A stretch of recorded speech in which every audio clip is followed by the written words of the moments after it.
अस्सलामुअलैकुम जी फ्रेंड्स। आज का जो हमारा टॉपिक है वो है बिहेवियरिज्म। ये हमारे पास थर्ड स्कूल ऑफ थॉट है। इस पर आज हम इंशाअल्लाह रहमान बात करने की कोशिश करते हैं।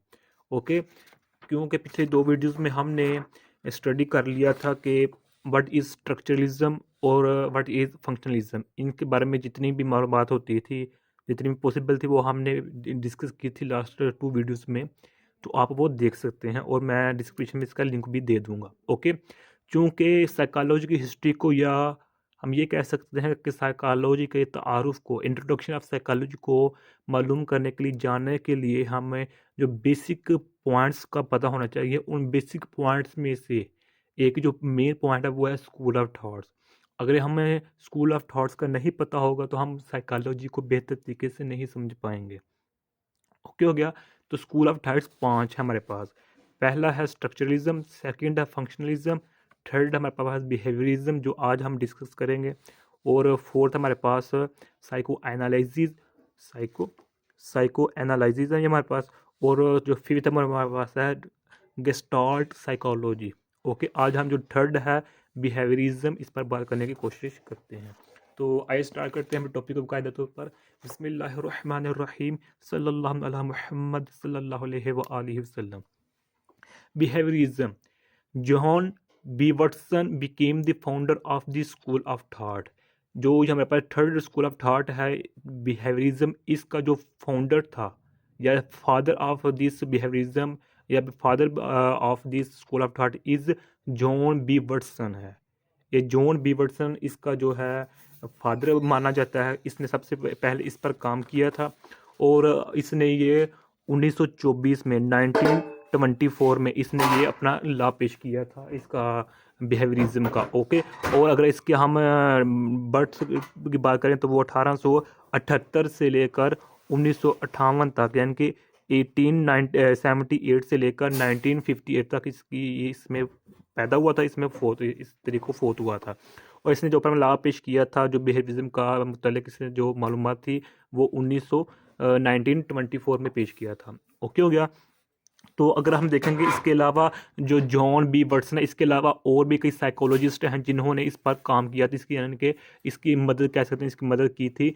तो उनमें से जो हमारे पास जो फर्स्ट नेम आ जाता है वो हमारे पास आ जाता है इवान पेवलोव, PAVLOV, इवान पेवलोव, ये इसका नाम था। इसने सबसे पहले जो कंसेप्ट था ना बिहेवियरिज्म का, इसने पेश किया था इसने। लेकिन इसके कंसेप्ट को मज़ीद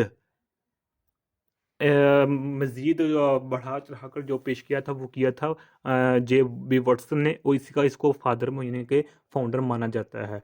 और इवान पावल ये फर्स्ट था जिन्होंने इसका कंसेप्ट दिया था, लेकिन इतना काम नहीं था किया। ओके, तो इवान वॉल्व था, इसने इवान वॉल्व ने जो था अच्छा खासा इस पर काम किया था। उसके बाद जेम्स वाटसन ने इसका इस पर बहुत ज़्यादा काम किया, जिसकी वजह से इसको फाउंडर ऑफ बिहेवियरिज्म कहा जाता है, जॉन बी वाटसन को।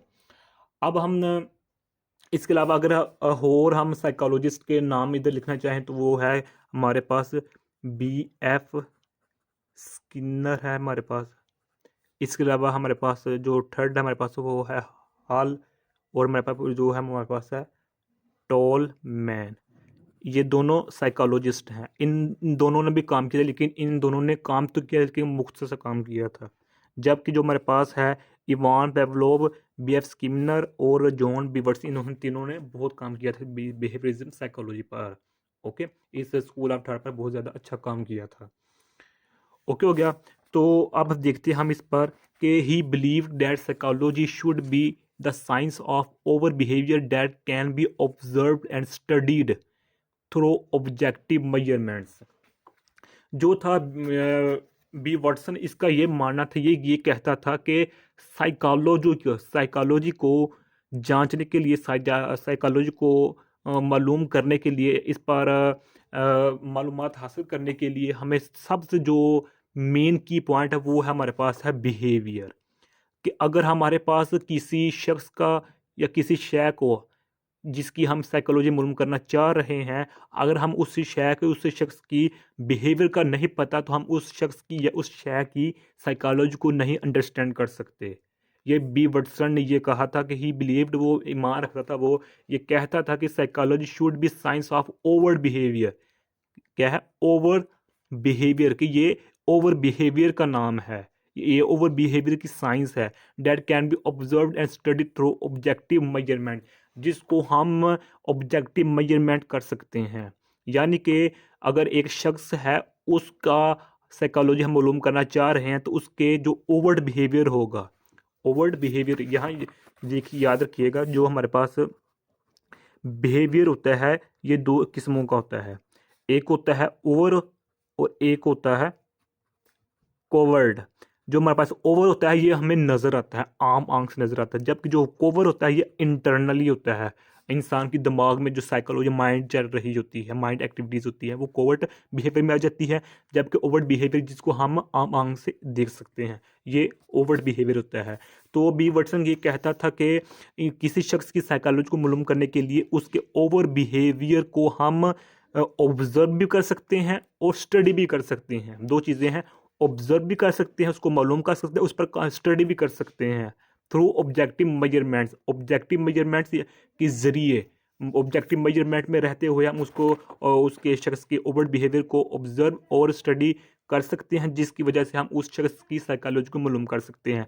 अब इधर लफ्ज़ लिखा हुआ है ऑब्जेक्टिव, ऑब्जेक्टिव का लिखा हुआ है, जबकि पहले स्ट्रक्चरिज्म और फंक्शनलिज्म में हम सब्जेक्टिव का तज़किरा करते हैं। ये याद रखिएगा, सब्जेक्टिव का जो तज़किरा होता है वो होता है इंटरनली तौर पर, इन यानी कि जो दिमाग में होती है, जिसको हम आम आंख से नहीं देख सकते। जबकि ऑब्जेक्टिव ये बिहेवियर होता है, जिसको हम फिजिकली, हम आम अल्फाज में कहते हैं फिजिकल, जिसको हम माप जान मालूम कर सकते हैं। ओके हो गया? तो इसका क्या मतलब होगा कि बी वटसन का ये कहना था कि किसी भी शख्स की साइकोलॉजी को मालूम करने के लिए उसके ओवर्ट बिहेवियर को हम स्टडी ऑब्जर्व कर सकते हैं फिजिकली तौर पर। ओके, फिर हम उसके साइकोलॉजी का हमें पता लगेगा। अब इसका ये मानना था, तो जो इसका ये कंसेप्ट है, ये हमारे पास जो स्ट्रक्चरलिज्म, यानी कि जो हमारे पास फर्स्ट स्कूल ऑफ थॉट है, जो हमारे पास सेकंड स्कूल ऑफ थॉट है, ये इन दोनों की इसका मतलब हो गया नफ़ी कर रहा है। बी वटसन पहले स्कूल ऑफ थॉट और सेकंड स्कूल ऑफ थॉट की नफ़ी कर रहा है, उनके कंसेप्ट को नहीं मान रहा कि वो बी वटसन कहता है कि स्ट्रक्चरलिज्म और फंक्शनलिज्म ये दोनों इंटरनल तौर पर, यानी कि कॉन्शियसनेस या सब कॉन्शियसनेस के बारे में बात करते हैं ये दोनों स्कूल ऑफ थॉट। लेकिन अगर किसी भी शख्स की साइकोलॉजी को मालूम करना है तो उसके बिहेवियर को बिहेवियर का पता होना लाजमी है, ये बी वटसन कहता था। इसका मतलब हुआ इसने फर्स्ट स्कूल ऑफ थॉट और सेकंड स्कूल ऑफ थॉट को नफ़ी कर दी थी, उनके कंसेप्ट को गलत करार दे दिया था इसने। ओके हो गया? तो अब हम आगे देखते हैं कि he maintain that the proper subject matter for psychology was behaviour and behaviour. इसने बहुत ज़्यादा फोकस किया था कि बिहेवियर और बिहेवियर, किसी भी शख्स की साइकोलॉजी को मालूम करना है तो उसके बिहेवियर बिहेवियर बिहेवियर बिहेवियर। अगर किसी इंसान की साइकोलॉजी को मालूम करना है तो उसके बिहेवियर, उसके किरदार से, उसके उठने बैठने चाल चलन से, उसके बोलने से हमें पता लग जाता है कि इसके इंसान की साइकोलॉजी क्या है। ओके होगा? ये इसका ये मानना था बी वटसन का।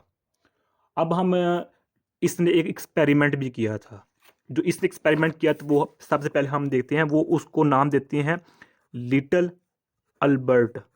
ये इसके एक्सपेरिमेंट का ये नाम है, लिबर्ट experiment, experiment little Albert experiment. इसने एक्सपेरिमेंट क्या किया था कि इसने एक छोटा सा बच्चा था, चाइल्ड था, उसके दरमियान उसके पास एक से एक बंदर, एक खरगोश और इसके बाद और कई चीज़ें रख दी थी। जो चाइल्ड था, जो बच्चा था हमारे पास, वो खरगोश के साथ, यानी कि रैड या इसको रैबिट जो भी कहते हैं, यानी कि हम कह सकते हैं खरगोश, खरगोश के साथ खेलने लग गया। पहले दिन ये बच्चा था जो इस खरगोश के साथ खेलने लग गया। तो जब सेकंड डे था, तो सेकंड डे में पता है खरगोश ने इस बच्चे को क्या था, एक यानी कि चक्की मार दी दांतों के ज़रिए। तो ये बच्चा यानी कि बच्चे को दर्द हुई, तो ये इस खरगोश से बच्चा डर गया कि ये मुझे नुकसान पहुंचा सकता है। ओके हो गया? तो जब हमारे पास थर्ड दिन आया, तो जो मालिक था, यानी कि जो बीवर्स था, इसने खरगोश को फिर बच्चे के सामने किया ही था कि बच्चे इन्हें खरगोश को देखकर रोने लग गया। इसके से क्या मालूम हुआ कि पहले दिन बच्चे को नहीं पता था, बच्चे का हम बिहेवियर को देख रहे थे कि बच्चा इसके साथ खुश है। सेकंड दिन हमने देखा कि बच्चा इसके साथ नाखुश है क्योंकि इसने इसको चक्की मार दी थी इस दांतों के जरिए, उसको दर्द हुई थी। जब थर्ड दिन हमने बच्चे का बिहेवियर देखा, बच्चे के इंप्रेशन देखे, बच्चे के ताउसुरा को देखे, तो बच्चा क्या देखता है कि बच्चा खरगोश को देखकर दूर से ही रोने लग जाता है कि ये मुझे नुकसान पहुंचाएगा। तो इस तरह हम बच्चे की क्या है, चाइल्ड की साइकोलॉजी को स्टडी कर रहे हैं। तो यही कंसेप्ट इसका था, बीवर्डसन का कहता है behaviour, behaviour and only behaviour है। ओके हो गया। अगर हम इसकी एक और सादा इसकी एग्जांपल लेने, क्योंकि हम इस्लामी जमहूरिया पाकिस्तान में रह रहे हैं, अल्हम्दुलिल्लाह हमारा मुल्क इस्लामी जमहूरिया पाकिस्तान है मुल्क, तो इस्लामी जमहूरिया पाकिस्तान है। ओके, तो यहाँ जब हमारे पास बकरा मंडी होती है, कि जब हमारे पास ईद उल अजहा आती है, जो हमारे पास जिसको हम बड़ी ईद भी कहते हैं, जो आती है, ओके, इसको हम बकरा ईद भी कहते हैं। तो ईद उल अजहा से पहले हम बकरा मंडी में जाते हैं, वहाँ क्या लेकर आते हैं, कुछ बड़े जानवर लेकर लेकर छोटे बच्चे लेकर आते हैं। तो जब हम कोई भी, मिसाल के तौर पर एक हम बकरा लेकर आए हैं, उसको जब घर लाते हैं तो क्या होता है, जो बच्चे होते हैं हमारे पास, बच्चे इस बकरे के साथ खेलने लग जाते हैं, और बकरा भी इनके साथ पहले आस्ता आस्ता कुछ ना कुछ बकरे की नेचर होती है, वो नहीं है कि वो ज़्यादा ना दिलचस्पी बच्चों में ले लेते हैं। कुछ बकरे आते ही उनको ना, यानी कि नहीं अपने नज़दीक आने देते बच्चों को। तो पहले होता क्या है कि बच्चे पहले इसको बकरा इनको देखकर खुश होता है थोड़ा बहुत कि वाकई कोई यानी कि अजीब सी मखलूक आ गया, और बच्चे इनको खुश होते हैं। तो बच्चे फिर आस्ता आस्ता खेलते हैं। इसके बाद तो जब बच्चे को ये बकरा बच्चों को किसी को भी नुकसान पहुंचाता है, तो बच्चे इस बकरे से दूर हटना शुरू हो जाते हैं। तो ये इससे क्या मालूम हो रहा है कि जो बच्चे हैं वो बकरे को देखते ही उनके जहनों में, उनके माइंड में एक कंसेप्ट क्रिएट हो जाता है कि ये जो बकरा है ये हमें नुकसान पहुंचाएगा, इसलिए हमें इससे दूर रहना चाहिए। तो ये क्या हो गया, एक तरह का कंसेप्ट क्रिएट हो गया है। ओके हो गया, एक तरह का कंसेप्ट क्लियर हो गया है कि बच्चे जो हैं, जो वो बकरे को देखकर थोड़ा सा दूर ही रहेंगे, क्योंकि उनके दिमाग में, उनके माइंड में एक कंसेप्ट, एक तस्वर पैदा हो गया है कि जो बकरा हमें नुकसान पहुंचा सकता है। ओके हो गया। तो अगर इसकी तरह हम और मिसाल लें, कि एक मिसाल के तौर पर एक बकरी है, वो उसको हम खेत के नज़दीक से गुजारें, खेतों के यानी नज़दीक से जो है, जहाँ हर या घास हो, तो वो बकरी क्या करेगी, वो बकरी जो मिसाल के ये घास है, तो वो बकरी क्या करेगी, वो बकरी इसकी तरफ बार बार देखेगी, इसकी तरफ बार बार आना चाहेगी, लेकिन मालिक ने उसको रस्सी के जरिए दूसरी तरफ खैर लेकर जा रहा है। तो बकरी का एक्सप्रेशन क्या है इधर, के वो घास को बार बार देख रही है। तो इसकी हम बकरी की साइकोलॉजी की इससे हम मालूम कर सकते हैं बकरी के इसकी तरफ आना चाह रही है, इसकी साइकोलॉजी क्या है इसकी, कि बकरी का इंटरेस्ट है इस घास में। तो हम इसकी ये जो है साइकोलॉजी वो मालूम कर सकते हैं। तो इसलिए बीवर्सन था, वो उसका यही मानना था कि किसी भी शख्स, किसी भी चीज़ की साइकोलॉजी मालूम करना है तो उसके हम बिहेवियर से मालूम कर सकते हैं। ओके हो गया। तो इसके अलावा एक और इसमें पॉइंट आता है, वो ये आता है कि इन्वायरमेंट सराउंडिंग जिसको हम कहते हैं, कि किसी भी शख्स को, किसी भी जानदार को, किसी भी शय को अगर हम इन्वायरमेंट में, जिस इन्वायरमेंट में रखेंगे, उस इन्वायरमेंट के तहत उस जानदार का, उस शख्स का, उस शय का एक्सप्रेशन हो जाएगा। मिसाल के तौर पर अगर एक लड़का है, वो यहाँ की शहर में रहता है, बंद, पता ना क्लोज घर होते हैं, बस कोई बरांडा बुरांडा नहीं होता वो उधर घरों में। तो क्या होते हैं, वो बच्चे अंदर रहते हैं, हर वक्त अंदर रहते हैं, तो उनकी साइकोलॉजी की उनकी तरह बन चुकी होती है, घर जैसे जिस तरह माहौल होता है। अगर उसी बच्चे को जो शहर में रह रहा था, उसको अगर हम देहात में ले आएँ, अगर हम उसको देहात में ले आएँ, जिसको हम कहते हैं गांव में ले आए, विलेज में ले आए, तो इस बच्चे का इस आकर गांव में पहले एक्सप्रेशन 5 2 3 4 दिन अपने शहर जैसा ही होगा, पहले घर पे। लेकिन जब जूं ही यहाँ रहना शुरू कर देगा, तो वो गांव के बच्चों के साथ मिलना शुरू कर देगा, खेलना शुरू कर देगा। तो इस तरह इस बच्चे की जो शहर वाली साइकोलॉजी थी, वो चेंज होकर गाँव के बच्चों वाली साइकोलॉजी में चेंज हो जाएगी। तो क्या हुआ, साइकोलॉजी कन्वर्ट हो सकती है किसके साथ, इन्वायरमेंट के साथ, सराउंडिंग अगर किस तरह की है, उसी के तहत वो जो बच्चा होगा वो अपनी साइकोलॉजी चेंज कर लेता है। ओके हो गया। तो आगे एक ये और पॉइंट है कि जो हमारे पास जो बिहेवियरिज्म है जो हम स्टडी कर रहे हैं, ये मोस्टली होता है कनेक्टेड होता है ऑब्जेक्टिव के साथ। किसके साथ होता है? ऑब्जेक्टिव के साथ। जबकि जो हमारे पास जो फर्स्ट साइकोलॉजी या सेकंड साइकोलॉजी स्ट्रक्चरिज्म फंक्शनलिज्म हो, हमारे पास सब्जेक्टिव के साथ रिलेट होते हैं। सब्जेक्टिव मीनिंग के इंट्रोस्पेक्शन कहते हैं उसको हम। पहले स्कूल ऑफ थॉट और सेकेंड स्कूल ऑफ थॉट में हम इंट्रोस्पेक्शन का सहारा लेते हैं। इंट्रोस्पेक्शन या इसको हम कहते हैं इंट्रोस्पेक्टिव मेथड कहते हैं इसको। इंट्रोस्पेक्टिव मेथड कहते हैं या इंट्रोस्पेक्शन कहते हैं। ओके होता। तो इसमें हम देखते हैं कि जो जहन में, माइंड में जो ख्यालात आइडियाज़ आ रहे होते हैं, जो तस्वुरात बन रहे होते हैं, उनको जांचने के लिए, उनको परखने के लिए हम मेथड यूज़ करते हैं जिसको हम इंट्रोस्पेक्टिव मेथड या इंट्रोस्पेक्शन कहते हैं। तो जो हमारे पास बिहेवियरिज्म है, यानी कि जो हम अब स्टडी कर रहे हैं, ये बिहेवियरिज्म इंट्रोस्पेक्शन या इंट्रोस्पेक्टिव के साथ रिलेटेड नहीं है। यानी कि ये सब्जेक्टिव के साथ रिलेटेड नहीं है, बल्कि ये ऑब्जेक्टिव के साथ। ऑब्जेक्टिव मीन ये फिजिकल चीज़ों के साथ रिलेट होता है बिहेवियरिज्म। ओके हो गया। अब हम लास्ट पर ये देखते हैं कि जो बिहेवियरिज्म है, चूँकि हमारे पास 5 है ना, अब साइको एनालिसिस और गेस्टाल्ट साइकोलॉजी की ज़रूरत क्यों महसूस हुई थी हमें?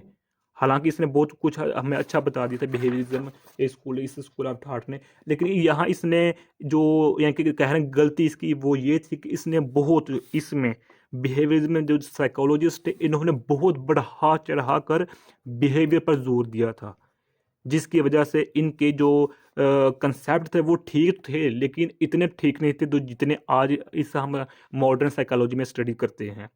ओके हो गया। इन्होंने बहुत ज़्यादा जोर दिया था इस बिहेवियरिज्म के स्कूल ऑफ थॉट में। जो साइकोलॉजिस्ट है उन्होंने बहुत ज़्यादा फोकस किया था बिहेवियर पर, जिसकी वजह से ये इन पर एक क्रिटिसिज्म लग गया कि इन्होंने बहुत ज़्यादा फोकस किया है तो बिहेवियर पर, तो इन्होंने कॉन्शियसनेस ओ एंड सब कॉन्शियसनेस पर बात नहीं की थी। जो बिहेवियरिज्म स्कूल ऑफ थॉट में काम करने वाले साइकोलॉजिस्ट थे, उन्होंने सिर्फ और सिर्फ ज़्यादा वर्क फोकस किया था वो बिहेवियर पर किया था। तो बिहेवियर पर करते तो वो कॉन्शियस और सब कॉन्शियस को भूल गए थे, जिसकी वजह से इन पर क्रिटिसिज्म लग गया था, जिसकी वजह से हमें फोर्थ और फिफ्थ यानी कि साइको एनालिसिस और जो हमारे पास फिफ्थ है गेस्टाल्ट साइकोलॉजी की ज़रूरत महसूस हुई थी। ओके हो गया। तो ये आज का हमारा इतना सा टॉपिक था। उम्मीद आप लोगों की इस वीडियो की समझ आ गई होगी। अगर फिर भी कुछ क्वेश्चन पूछना चाहते हैं तो कमेंट की सूरत में पूछ सकते हैं। और अगर आपने अभी तक हमारा चैनल पाक MN अकेडमी सब्सक्राइब भी नहीं किया तो सब्सक्राइब कर दें, लाइक शेयर कर दें। जज़ाकल्लाह खैर। अपनी दुआ में याद रखिएगा। अस्सलामु अलैकुम व रहमतुल्लाहि व बरकातुहू।